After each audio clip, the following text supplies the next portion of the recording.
10 ancient cities built systems so successful that those same systems may have helped bring them down.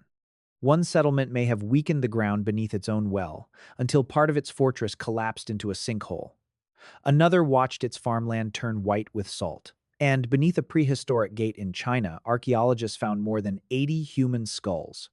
But the final city sits just 15 minutes from downtown St. Louis. At its height, it may have rivaled London in population. And most Americans have never heard of it. These are not simple stories of civilizations destroying themselves. In several cases, new evidence has overturned the explanation people repeated for decades. So what actually happened? Let's begin in the empty quarter of Oman. Number 10. Ubar and the fortress that sank beside its own well. In 1990, an American filmmaker named Nicholas Clapp walked into a stretch of southern Oman's Rub al Khali Desert, the empty quarter, one of the largest continuous sand seas on Earth. He was following ancient caravan tracks revealed through satellite and shuttle radar imagery. Clapp had spent years chasing a legend, a lost place named Ubar, described in later accounts as a wealthy center of the frankincense trade destroyed so completely that storytellers assumed only a wrathful god could have done it. With him were the explorer Sir Ranulph Fiennes and archaeologist Dr. Juris Zarins. The search also drew on the work of NASA and Jet Propulsion Laboratory specialists, including Ronald Blom and Charles Alachi, with support from Shuttle Commander Robert Crippen. They had used remote sensing images to trace routes across a landscape buried beneath dunes more than 100 meters tall. Several tracks converged on a single point, an oasis called Shizr. What Zarins and his team excavated there was a fortified settlement with walls up to 3 meters thick. Occupation layers and artifacts reached back across several periods, some roughly 5,000 years. Pottery, incense burners, and glassware connected the oasis to trade networks reaching the Mediterranean and the Indian subcontinent. Those networks once moved frankincense, one of the ancient world's most prized aromatics, from the Arabian interior toward coastal markets. And part of the settlement had ended in catastrophe. A section of the fortress had sunk into the earth, its walls tilted downward at the edge of a gaping hole. The hole is one reason the legend survived. Shizr developed around a well cut into limestone above an underground water source.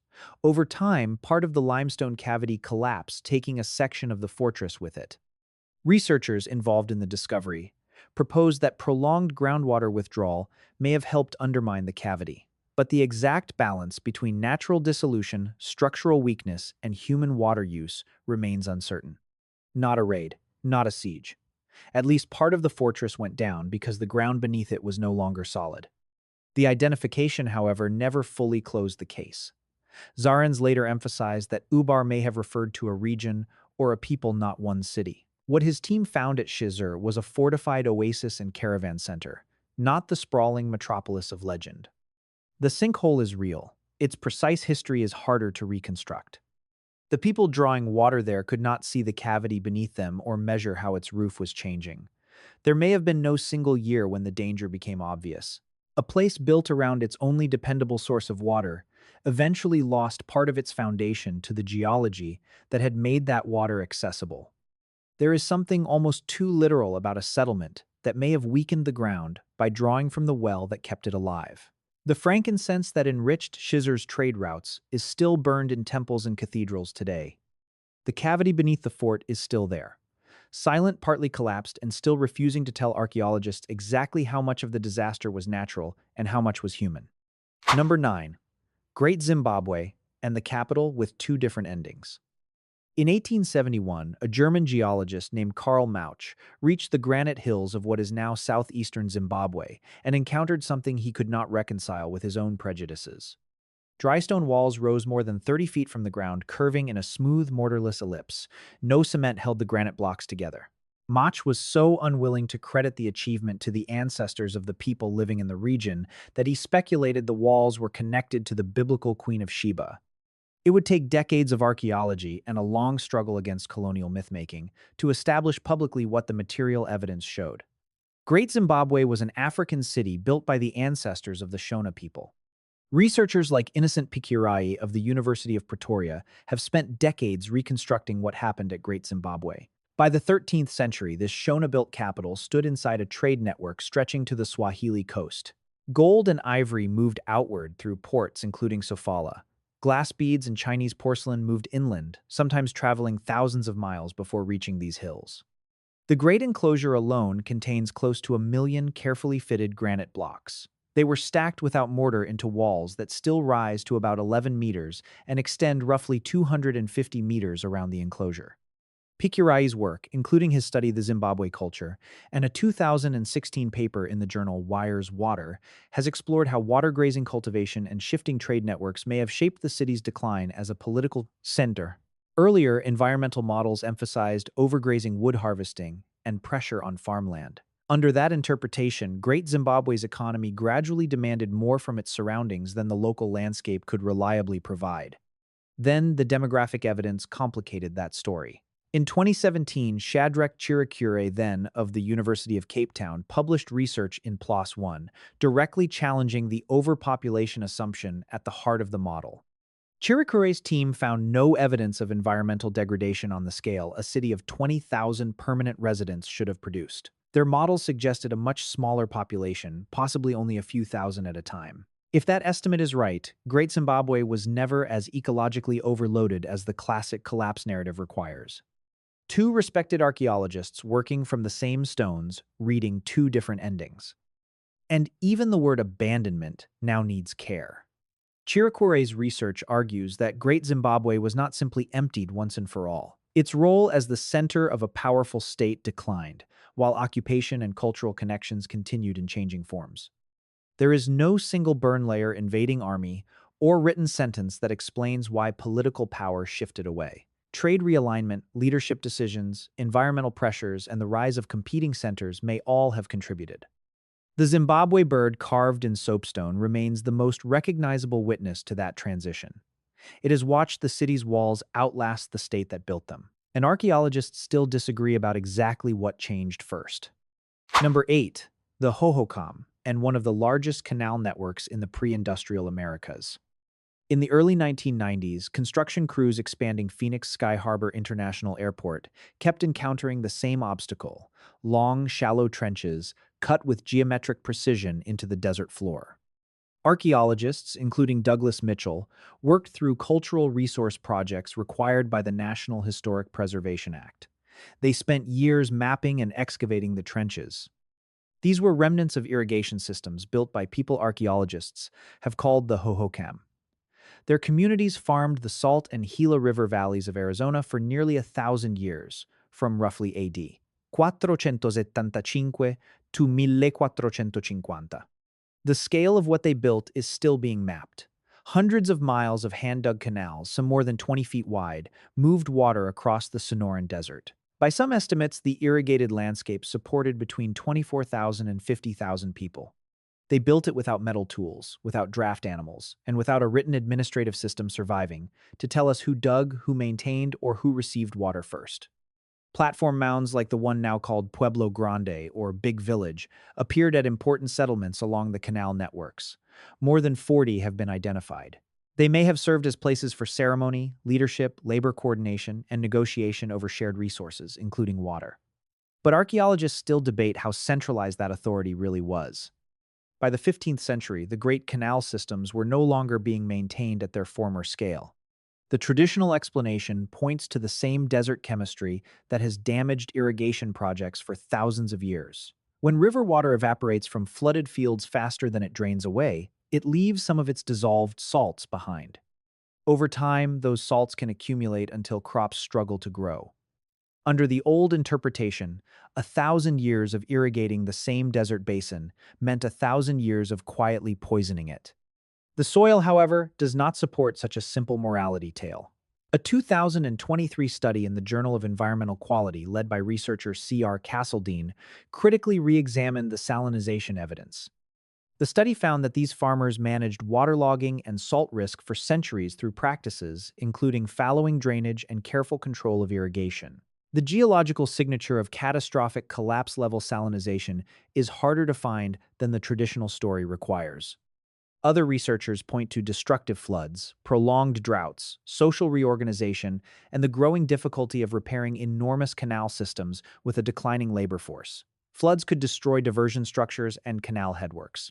Drought could leave the same network without enough water to distribute. The final outcome may have emerged from several pressures arriving together. What no theory disputes is the scale of the change. By the mid-15th century, many large settlements had lost population, and the great canal systems were no longer maintained at their former scale. But the people did not simply vanish. The Akimalawadam and Tohono maintain deep cultural connections to these ancestral communities and still live in the region today. The canals themselves, in trace and outline, still run beneath the modern grid of Phoenix. Roads, runways, and neighborhoods now cross a landscape first engineered by hand canal, by canal generation after generation. Number 7. The Nazca and the forest they mistook for empty land. In the early 2000s, Cambridge archaeologist David Beresford Jones began directing research in the lower Ica Valley of southern Peru. 14 centuries earlier, this desert valley had supported communities connected to the Nazca world, the same culture responsible for enormous line drawings, whose full scale is easiest to appreciate from the air. Beresford Jones was not digging for the lines. Alongside co-researcher Alex Chepstow-Lusty of the French Institute of Andean Studies in Lima, he was studying pollen ash plant remains and buried landscapes. Their key witness was a tree most visitors barely notice: the huarango, a slow-growing nitrogen-fixing hardwood that may help explain a major environmental transformation in the valley. Their analysis, published in the journal Latin American Antiquity, found that the huarango was not simply present in the ancient landscape. It was load-bearing. Its exceptionally deep roots anchored the narrow floodplain, retained moisture, improved soil fertility, and moderated the temperature beneath its canopy. As people cleared huarango forest over generations to plant cotton and maize, they were not simply making room for crops. They were removing one of the systems that held the floodplain together. Beresford Jones's data suggests that the clearance was gradual. There was no single moment that would necessarily have looked like a fatal mistake from the inside. That is the scale worth sitting with a desert landscape approaching an ecological threshold before the people living within it could clearly see where that threshold lay. Then, the threshold was crossed. Once enough huarango cover had been removed, major El Niño events struck a landscape with far less protection. A healthy forest would not have stopped every flood, but its roots and soil structure could have reduced erosion and helped the floodplain recover. Without that protection, the river cut more aggressively into the valley. Irrigation channels were left stranded above a lowered watercourse, and farming became harder in places that had supported it for generations. The evidence after about AD 500 points to profound cultural and settlement change, not the instantaneous disappearance of every Nazca community. Trophy heads and other evidence of violence belong to the wider Nazca record, but archaeologists cannot tie them neatly to a single resource war caused by deforestation. The lines continued to be used and reinterpreted as the society around them changed. The cultural world that created them did not leave behind one clear explanation of what they meant. Beresford Jones has been careful not to frame this as a simple indictment of the Nazca.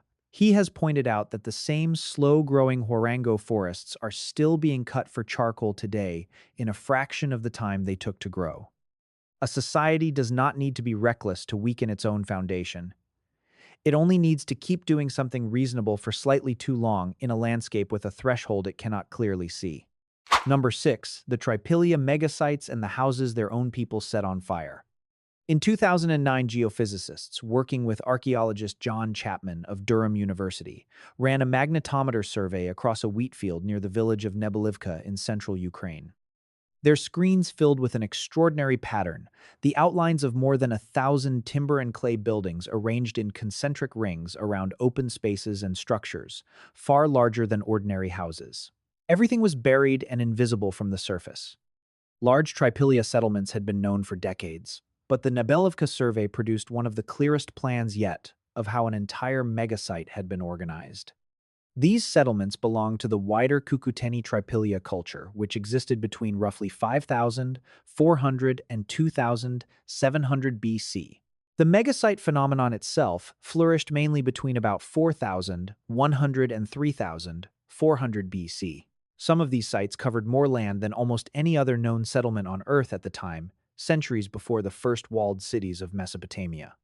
Chapman's team, working with colleagues including Biserka Gajdarska, Mikhail Videko, and Natalia Burdo, went on to excavate at Nebelivka and study related sites across modern Ukraine, Moldova, and Romania. Inside many burned structures, they found clay fired hard enough to survive for more than 5,000 years, mixed with broken pottery and deliberately deposited objects. Experiments showed that an ordinary house fire was often not hot enough to produce remains like these. To fire so much clay that intensely people may have needed to add several times more timber than the house itself contained. That makes deliberate burning the leading explanation for many Trypillia houses. But it does not mean every house or every settlement burned at the same moment. The evidence is more consistent with individual structures being burned at the end of their useful or social lives, while other houses remained standing nearby. The logistics are still staggering. At Nebelivka, more than 1,000 structures were eventually burned over the site's long history. Each intense fire required labor fuel and a decision not to preserve the building in its existing form. Not one accidental blaze. Not one destroyed district. A cultural tradition in which house after house appears to have ended in fire, repeated across communities for generations. No single explanation has closed the case. Researchers have proposed pest control purification, a symbolic death for the house and ceremonies that release the social identity attached to a building. The broken objects left inside may have been offerings rather than possessions forgotten in panic. Even the population remains disputed. Some models imagine many thousands of permanent residents. Chapman and Gedarska have also explored smaller permanent populations, seasonal assemblies, and pilgrimage models in which people arrived from surrounding communities at particular times of year. They built at enormous scale. They produced some of prehistoric Europe's most distinctive pottery, and when many of their houses reached the end of their lives, they appear to have chosen fire. The megasite tradition faded after roughly 3,400 to 3,200 BC, for reasons that remain as disputed as the burnings. What's left is a landscape of buried rings, invisible until a magnetometer passes overhead. Each ring marks a place where people gathered, built, and repeatedly chose to end important structures in flame. They practiced versions of that tradition for generations and left behind no written explanation of what the fire meant. Number 5. Shimao and the fortress city that paid for its own walls in skulls. For decades, villagers in the wind-scoured hills of northern Shaanxi province, China, assumed the crumbling stone walls near their homes were a forgotten stretch of the Great Wall. It took the discovery of jade, some pieces brought from far beyond the region, to make archaeologists look again. Systematic excavation led by researchers including Sun Zhuyong of the Shaanxi Provincial Institute of Archaeology revealed something the historical record had never mentioned. This was a fortified city covering roughly 4 square kilometers, built and occupied between approximately 2,300 and 1,800 BC. At its center stood Huangchengtai, a high-stepped pyramidal citadel. Around it, defensive walls consumed an estimated 125,000 cubic meters of quarried stone, the volume of roughly 50 Olympic swimming pools. Some population reconstructions place Shimao between 10 and 20,000 inhabitants, although the true number remains uncertain. Dozens of smaller settlements across the surrounding Loess Plateau appear to have participated in a Shimao-centered political network. The city was not an isolated fortress. It stood near the head of an early regional state. That scale alone would make Shimao remarkable. What makes it disturbing sits beneath the city's east gate, where excavators uncovered 6 pits containing more than 80 human skulls with no bodies attached. For years, skeletal analysis suggested that many victims were women. Then in November 2025, a team led by Fu Chaomei of the Chinese Academy of Sciences published an ancient DNA study in the journal Nature. Among 10 Eastgate victims, whose genetic sex could be assessed, 9 were male. Their position beneath the gate foundation suggests that the killings were probably connected to a construction ritual involving the walls or gate. At elite cemeteries elsewhere in Shimao and at the related site of Zhaishan, most sampled sacrificial victims were female. The contrast suggests different sacrificial practices in public construction and elite burial contexts. But the researchers explicitly caution that the preserved DNA sample is small and may not represent every victim. The DNA makes the pattern more disturbing, not less. Apart from a small number of genetic outliers, the sacrificed people were broadly connected to the same regional population as Shimao's other inhabitants. These were not simply anonymous foreigners imported from a distant world. And the violence helped consecrate a city that no surviving contemporary text ever named. Not a footnote, not a rumor later dismissed, nothing. Shimao existed before China's secure written historical record. That silence does not require a later conspiracy or deliberate erasure. But it does mean a city of extraordinary scale, labor, and ritual violence disappeared from memory, so completely that archaeology had to reconstruct it from stone bone and DNA. Within a few centuries of its peak, Shimao was abandoned. Its final centuries overlapped with major climatic and political changes across northern China, including a shift toward cooler and drier conditions in some records. Archaeologists still debate how much weight climate, conflict, migration, and political reorganization should carry. What is not in question is what the city was willing to spend in order to exist more than 80 skulls, about 125,000 cubic meters of defensive stone, and a level of coordinated labor that would remain invisible to written history for 4,000 years. Number 4. Sumer and the fields that turned white beneath the world's first cities. In 1958, Assyriologist Thorkild Jacobson of the University of Chicago's Oriental Institute published a paper in the journal Science with archaeologist Robert McC. Adams. They treated some of Mesopotamia's oldest surviving records, not merely as administration, but as evidence of environmental change. Jacobson and Adams examined Sumerian cuneiform tablets, tax accounts, temple inventories, and agricultural records from cities including Ur, Uruk, and Girsu. They searched for changes in which crops appeared and in what proportions, century after century.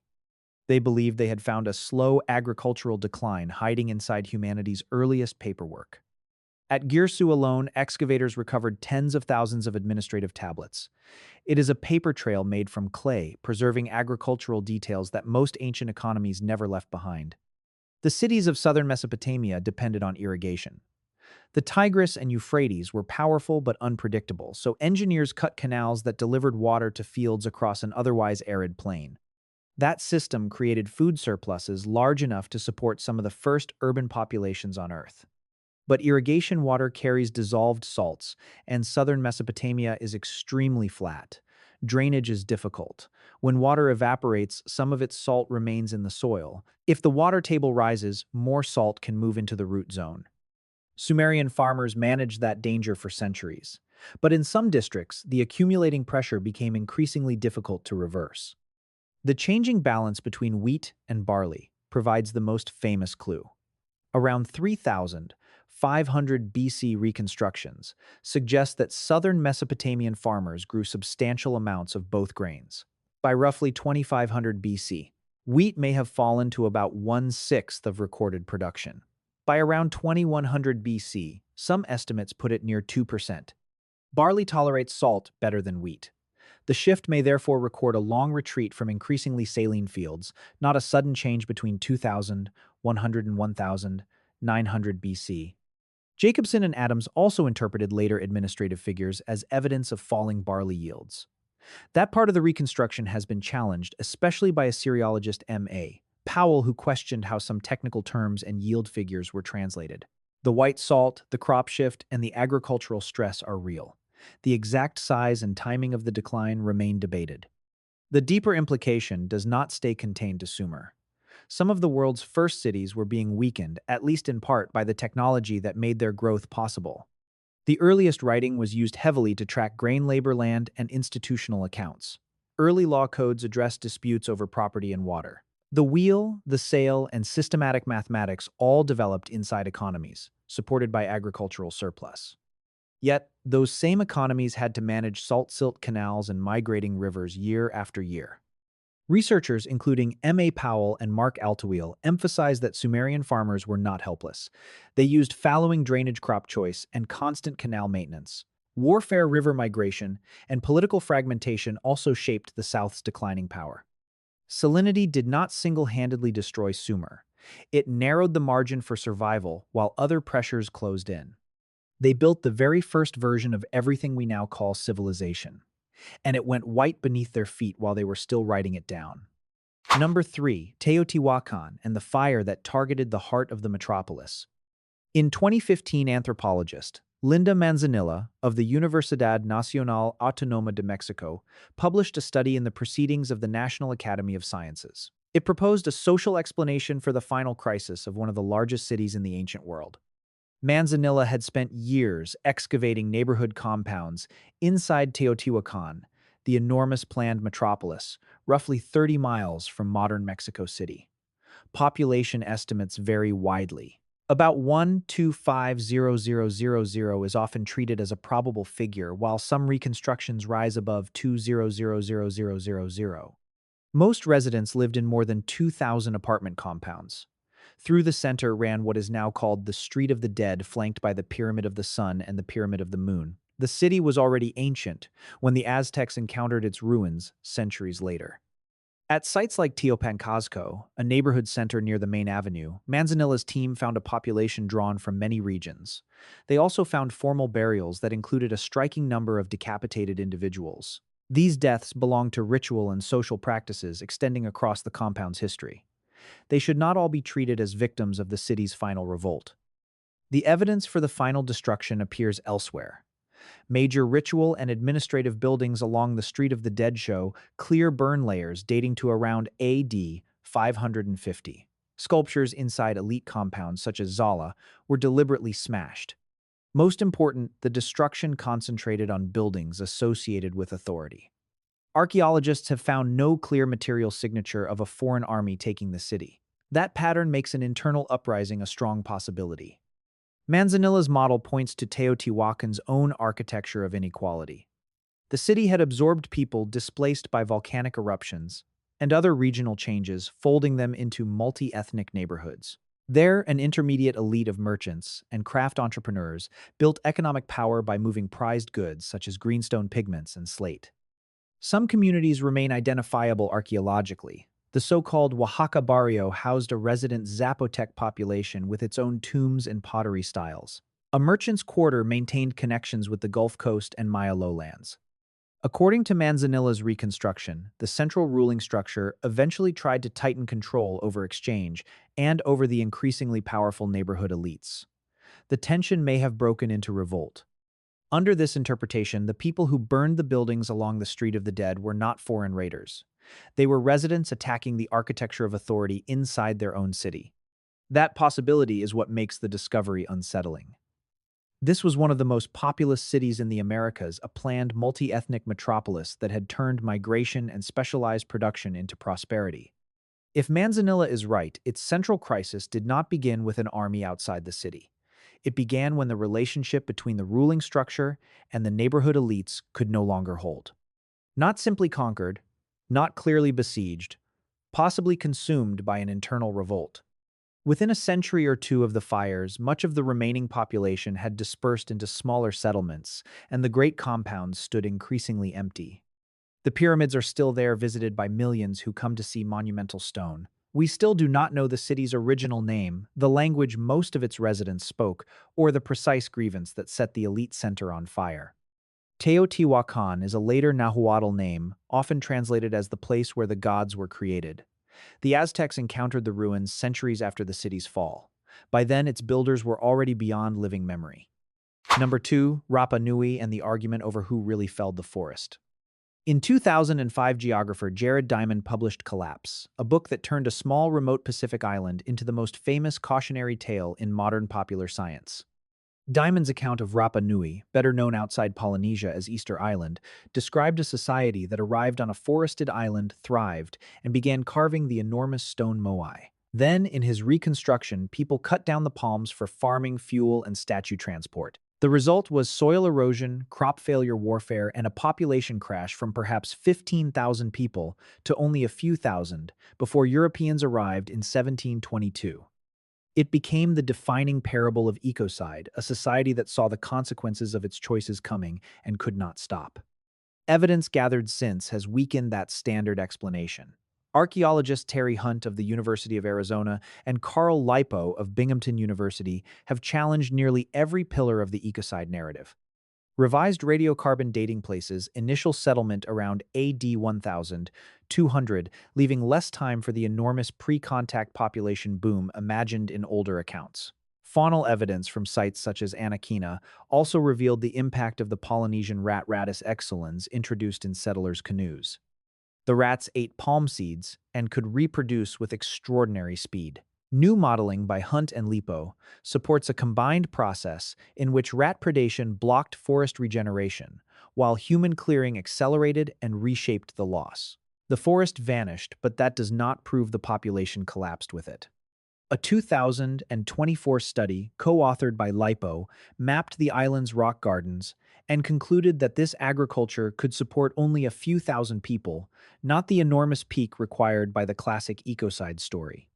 Then, ancient DNA added another line of evidence. A separate 2024 study in Nature analyzed 15 ancient Rapa Nui genomes and rejected the severe 17th century population bottleneck predicted by the ecocide model. This is not a minor academic quibble. It is two different moral universes built on the same island.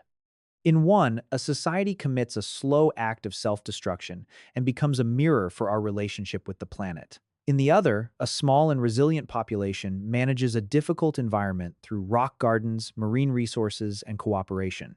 The strongest recent evidence favors resilience over a massive pre-contact demographic collapse.